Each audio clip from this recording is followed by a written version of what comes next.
Jean et Jacques sont des vidangeurs. Ils travaillent seulement un matin par semaine parce qu'ils n'ont pas beaucoup de vidanges à ramasser. La plupart du temps, ils sont chez eux à rien faire. Mais quand ils sont au travail, ils le prennent très au sérieux et parfois même un peu trop. Ils ramassent tout ce qu'ils trouvent et même si la chose est encore bonne, ils la jettent. Et si on la réclame, ils répondent « Ah, ben il fallait pas le laisser traîner ». À la base, ce camion était à Étienne, mais il a réussi à perdre sa job de vidangeur. Comme la municipalité donnait les uniformes, Étienne avait le droit de la porter même s'il faisait plus ce travail-là, ce qu'il a fait pour faire chier ses boss. On ne faisait plus la différence entre lui et Jean. C'est pour cette raison que la municipalité a rajouté un point jaune sur les casquettes et ne donne plus les uniformes, mais les prête. Réal et Michel revenaient d'un chantier près d'une mine où ils avaient trouvé beaucoup de pierres précieuses, rares et très recherchées par les compagnies. Ils en parlèrent à Francis, le responsable du musée du village. Penses-tu qu'un tas de pierres précieuses, ça serait beau dans ton musée? Mon musée est en faillite, hein, fait que n'importe quoi de rare, ça serait beau. On a eu un chantier pas loin de la mine, puis on a trouvé beaucoup de pierres précieuses, puis comme le gouvernement voudrait fermer notre région, ça ferait sûrement une source de revenus assez grande pour qu'on reste ouvert.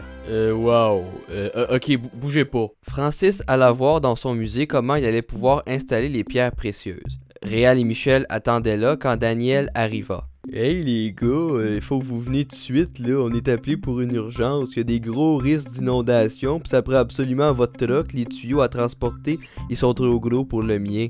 Réal et Michel se sont dépêchés à vider leur camion de toutes les pierres précieuses qu'il contenait. Jean-Paul arriva pendant ce temps-là. Qu'est-ce que vous faites là? On n'a pas le temps de t'expliquer, on est appelé pour une urgence. Mais si tu veux nous rendre service, quand Francis va revenir, amène ça au musée. Et ils partirent en vitesse vers leur chantier urgent. Pas longtemps après, Francis revient et Jean-Paul lui expliqua que Réal et Michel avaient été appelés pour une urgence. Ok, ben gars, ce qu'on va faire là, tu vas être transporté là-bas, puis moi demain je vais les mettre dans le musée, puis je vais enlever peut-être une coupe de cochonneries lettres. Ok, mais aide-moi à les mettre dans le wagon. Je peux pas, faut que je fasse de la place dans le musée, les pierres sont déjà annoncées dans le journal. Puis en plus, ça me tente pas, c'est bien fait, hein? Et Francis partit assez vite. Jean-Paul savait que ça prendrait beaucoup de temps tout seul, donc il alla chercher Georges pour l'aider. Hey, j'ai des pierres précieuses à transporter, mais tout seul c'est trop long, fait que tu vas m'aider. Pourquoi moi? Tu pourrais pas demander à quelqu'un d'autre? Déjà que je te traîne le cul à l'école tous les matins parce que Monsieur Capricieux veut pas endurer sa chauffeuse pas endurable, tu peux bien faire ça pour moi et sinon tu t'en retourneras dans l'autobus à Charlotte. C'est beau, j'ai compris, j'arrive. Jean-Paul et Georges repartirent vers la rail et commencèrent à transporter les pierres vers le musée. Ils l'ont fait en 2 voyages.